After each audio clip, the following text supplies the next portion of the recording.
Viewers, আজকের ভিডিওটা আমার সেই সকল ভাই বোনদের জন্য খুবই গুরুত্বপূর্ণ যারা এই মুহূর্তে পশ্চিমবঙ্গের বিভিন্ন কলেজ বা ইউনিভার্সিটিতে তোমরা বিভিন্ন টেকনিক্যাল কোর্স নিয়ে পড়াশোনা করছো বা যারা WBJEE 2024 বা জিলেট 2024 থ্রু তোমরা বিভিন্ন কলেজ বা ইউনিভার্সিটিতে অ্যাডমিশন নেবে বলে ভাবছো। তোমাদের জন্য কিন্তু ভিডিওটা খুবই গুরুত্বপূর্ণ হতে চলেছে, কারণ এই ভিডিওতে কিন্তু আমাদের পশ্চিমবঙ্গের একটা টপ কলেজের রিসেন্ট একটা মানে দুর্ঘটনাজনক খবর উঠে এসছে। ঠিক আছে, ছাত্রছাত্রীদের সাথে একটা বড় স্ক্যাম হয়েছে, সেই রিলেটেড খবরই তোমাদের সাথে শেয়ার করব, যাতে তোমরা যারা এই বছর অ্যাডমিশন নেবে বা পরবর্তীতে যারা অ্যাডমিশন নেবে বা অলরেডি যারা অ্যাডমিশন নিয়ে বিভিন্ন কলেজ বা ইউনিভার্সিটিতে পড়াশোনা করছো, তোমাদের সাথেও যদি এই দুর্ঘটনা ঘটে বা তোমাদের সাথেও যদি এই ধরনের ঘটনা ঘটে, তাই তোমাদেরকে সাবধান করার জন্যই মেনলি কিন্তু এই ভিডিওটা আমি তোমাদেরকে শেয়ার করছি। তো একটা অডিও ক্লিপ, ঠিক আছে, যে অডিও ক্লিপটা তোমরা আগে শোনো, শুনলেই বুঝে যাবে আমি কোন কলেজের কথা বলছি, এবং সেটা কিন্তু যথেষ্ট রেপুটেড একটা কলেজ। তো পুরো সেই ভিডিও ক্লিপটা বোধহয় 2.5 থেকে 3 মিনিটের একটা ক্লিপ আছে, সেটা পুরোটা তোমরা আগে শুনে নাও। তারপরে ওই ভিডিও ক্লিপ থেকে আলটিমেটলি কি কনক্লুশনে আমরা আসতে পারবো, মানে কি বলতে চেয়েছে বিষয়টা, পুরোটা কিন্তু আমরা জানতে পারবো। ঠিক আছে, তো দেখে নাও আগে। हेरिटेज किया है कि गवर्नमेंट किया है? क्या गवर्नमेंट का नोटिफिकेशन आप लोग को मिला है? सर अभी मिला है। नहीं, नोटिफिकेशन मिला है क्या? तो एडमिशन के टाइम क्यों नहीं दिया गया नोटिफिकेशन? कब निकला था नोटिस, देखे हो क्या? जब निकला था उसके अगले दिन दे देते, एडमिशन के टाइम देते अब नोटिफिकेशन। एडमिशन कब हुआ था आपका? एडमिशन मेरा अगस्त में हुआ है, क्यों नहीं दिया अगस्त के टाइम आप लोग? एक एक का क्वेरी सॉल्व करने दो। हाँ बोलो, क्या हुआ तुम्हें? आप लोग अगस्त के टाइम वो वाला फीस स्ट्रक्चर क्यों नहीं दिए, बस यही सवाल है। अगस्त में यहाँ का फीस जो है वो गवर्नमेंट रेगुलेट करती है, ठीक है? ठीक है, हमारे पास गवर्नमेंट का नोटिफिकेशन आपने अगर पढ़ा है तो कब आया था नोटिफिकेशन?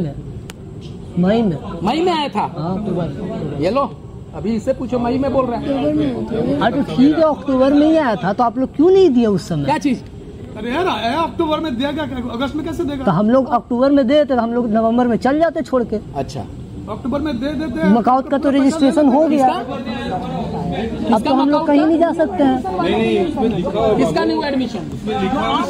अरे तो उसमें देखे हो क्या कब से एप्लीकेबल है? एडमिशन लिए हो ना, आपको कब से एप्लीकेबल लिखा हुआ है उसमें? एक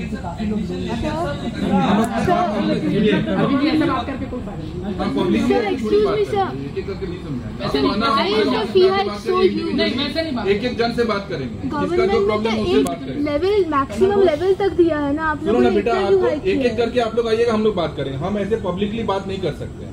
this is not the way to talk, This has already this is never a way to talk. this has already conveyed by the GM, सीधा सा बात है। right? अगर आप लोग को लगता है प्रिंसिपल रूम में बैठे थे, जितना बच्चों का जितना क्वेरी था सब बच्चों का क्वेरी हम लोग आंसर किए। किसी का उसके अलावा ज्यादा था तो हम लोग बोले अपने पेरेंट्स को लेके आइए, हम लोग बात करें। पर्सनल प्रॉब्लम है तो we are still into an open discussion. लेकिन इसमें ये जो क्या बैठा करके बनेगा आप दिखा बताओ? रहे हैं, this is not the way. Heritage का ये कल्चर नहीं, इसको मत कीजिए, ये गलत है। आप लोग एकदम का गलत ब्राइट है। फ्यूचर है, इस चीज में अगर आप उतर जाएंगे तो बाकी जो आपका जो एम है वो रह जाएगा। इस चीज में मत उतरिए, ये गलत है, ये हेरिटेज इससे कल्चर कभी आपको कुछ मिलने वाला नहीं, कुछ नहीं हासिल होगा। इंडिविजुअल एक एक जन क्या होगा, सबके साथ सहानुभूति, मेरा खाली इसके साथ या इसके साथ सहानुभूति, जितने बच्चों को प्रॉब्लम होगा हम लोग सबके साथ सहानुभूति, उनके एक रास्ता निकाला जाएगा। लेकिन ये बैठा करके जो आप दिखा रहे हैं, दिस इज रॉन्ग। वो उल्टा। ये जो 2 घंटा प्रिंसिपल ने टाइम दिया, इसका मतलब आपको उसको कोई महत्व नहीं है। अभी जस्ट आप लोग 12 पास करके फर्स्ट ईयर में आए, इस बात को मानिए, समझिए। आपके गार्जियन होते यही बोलते, घर में भी यही बोलेंगे, कोई कुछ और नहीं सिखाएगा आपको। लेकिन आपको लगता है अगर हम लोग आपके दुश्मन हैं तो ये आपका प्रॉब्लम है। आप इसको अपना एक घर समझ करके आए, उसके उसी हिसाब से बिहेव कीजिए। सहानुभूति के साथ। हाँ वही कह रहे हैं, ये तरीका नहीं है बैठ करके बात करने का। नो, हम ऐसे बात नहीं करेंगे, किसी से नहीं करेंगे। তো আশা করি তোমরা প্রত্যেকেই অডিও ক্লিপটা প্রপারলি শুনেছো এবং বুঝিয়ে গেছো। এটা কিন্তু আমি হেরিটেজ ইনস্টিটিউট অফ টেকনোলজির কথা বলছি, যেটা কিন্তু আমাদের মোটামুটি টপ 5 প্রাইভেট কলেজের মধ্যে কিন্তু, মানে ওয়েস্ট বেঙ্গলের টপ 5 যে প্রাইভেট কলেজেস আছে, ঠিক আছে, তাদের মধ্যে কিন্তু একটা, আমরা যদি গভর্নমেন্ট এবং প্রাইভেট মিশিয়ে যদি টপ 10 র্যাঙ্কিং করি, তাহলে কিন্তু সেই টপ 10 কলেজ র্যাঙ্কিংয়ের মধ্যে কিন্তু হেরিটেজ ইনস্টিটিউট অফ টেকনোলজি কিন্তু থাকে। ঠিক আছে, কারণ হচ্ছে হেরিটেজ ইনস্টিটিউট অফ টেকনোলজি বিগত বছরগুলোতে এরা ক্যাম্পাসিং বলো, ঠিক আছে, পড়াশোনার স্ট্যান্ডার্ড বলো, এবং সবথেকে বেশি যেটা ইম্পর্টেন্ট সেটা হলো ফি স্ট্রাকচার, ঠিক আছে। এত ভালো এদের সমস্ত ফেসিলিটিস থাকা সত্ত্বেও এটা কিন্তু ফি স্ট্রাকচারটা সবসময় নমিনাল কিন্তু রেখেছিল, যার ফলে ছাত্রছাত্রীরা কোথাও না কোথাও কিন্তু অ্যাট্রাক্টেড হতো, ঠিক আছে, এই কলেজে ভর্তি হওয়ার জন্য।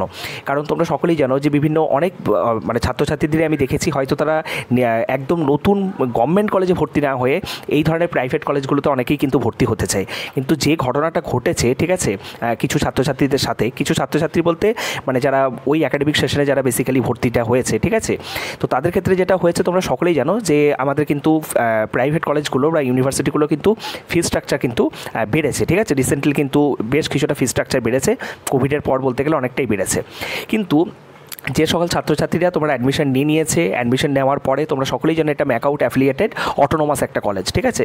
তো ম্যাকআউটের রেজিস্ট্রেশন কমপ্লিট হওয়ার পরে ছাত্রছাত্রীদের দেখা যায় যে হঠাৎ করে কিন্তু সেমিস্টার ফিস বেড়ে যায় অলমোস্ট প্রায় 45% থেকে 50% মতো, মানে 4 লাখ টাকার যেখানে তোমার 4 বছরে যেখানে পড়া হয়ে যায়, হ্যাঁ, সেখানে তোমার মোটামুটি প্রায় 2 লাখ টাকার মতো ফি স্ট্রাকচার কিন্তু বেড়ে যায়, মানে 4 লাখের জায়গায় 6 লাখ।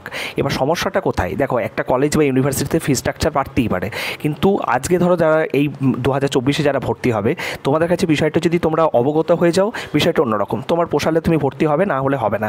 কিন্তু তুমি হয়তো কলেজের একটা ইন্টারমিডিয়েট সেমিস্টারে আছো, মানে তুমি অলরেডি ভর্তি হয়ে গেছো, তোমার রেজিস্ট্রেশন হয়ে গেছে, তোমার হয়তো একটা সেমিস্টার কমপ্লিট হয়ে গেছে, বা হয়তো দেখা গেল তুমি মানে সবেমাত্র কলেজে ভর্তি হয়ে তোমার সমস্ত ফর্মালিটিসগুলো কমপ্লিট হয়ে গেছে।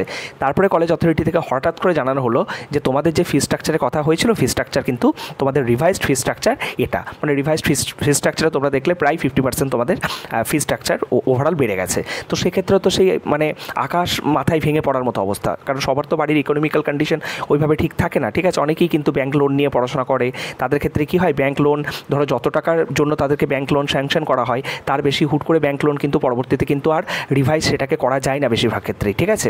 তো এই ধরনের বিভিন্ন ধরনের সমস্যা হয়, এবং 4 লাখের জায়গায় 2 লাখ, মানে আমি WBJEE মানে এই যে ভিডিও ক্লিপটা তোমরা শুনলে, এটা অ্যাকচুয়ালি WBJEE থ্রু যারা ভর্তি হয়েছিল সেই সকল ছাত্রছাত্রীদের সাথে এটা হয়েছিল। তো মানে এটা হুট করে ইন্টারমিডিয়েট একটা জায়গা থেকে কলেজ অথরিটি এই জিনিসটা কখনোই করতে পারে না, ঠিক আছে। এবং হেরিটেজ ইনস্টিটিউট অফ টেকনোলজির মতো ইনস্টিটিউট যদি আজকে এই ঘটনা তাদের কাছ থেকে শোনা যায়, তাহলে যেগুলো হচ্ছে একদম 3rd ক্লাস কিছু গ্রেডের কলেজ আছে বা ইউনিভার্সিটি আছে, ঠিক আছে, হ্যাঁ, যেখানে একদম পড়াশোনা হয় না বলতে গেলে, তারা যদি আজকে এই ঘটনা ঘটায় বা স্টুডেন্টদের সাথে যদি এই ধরনের দুর্ঘটনা তারা যদি মানে স্টুডেন্টরা যদি অসুবিধার মধ্যে পড়ে বা স্টুডেন্টদের সাথে যদি এই স্ক্যাম হয়, তাহলে তো কোথাও না কোথাও আগে থেকে সেই সাবধান হয়ে যাওয়াটাই ভালো। সেই জন্যই কিন্তু আমি মেনলি তোমাদেরকে এই ভিডিও থ্রু এই ইনফরমেশনটা শেয়ার করার ছিল। তো যারা এই বছর 2024-এ তোমরা ফার্স্ট ইয়ার হোক বা second year lateral entry through বিভিন্ন কলেজ বা ইউনিভার্সিটিতে অ্যাডমিশন নেবে, বিশেষ করে তোমরা অবশ্যই গভর্নমেন্টের ক্ষেত্রে তো সমস্যাটা হয় না, প্রাইভেট ইনস্টিটিউটের ক্ষেত্রে যারা অ্যাডমিশন নেবে, বি কেয়ারফুল। তোমরা ফি স্ট্রাকচার সম্পর্কে আগে প্রপারলি জেনে শুনে তারপরেই কিন্তু ভর্তি হবে, ঠিক আছে। Be careful. সকলে ভালো থেকো, সুস্থ থেকো। Thank you.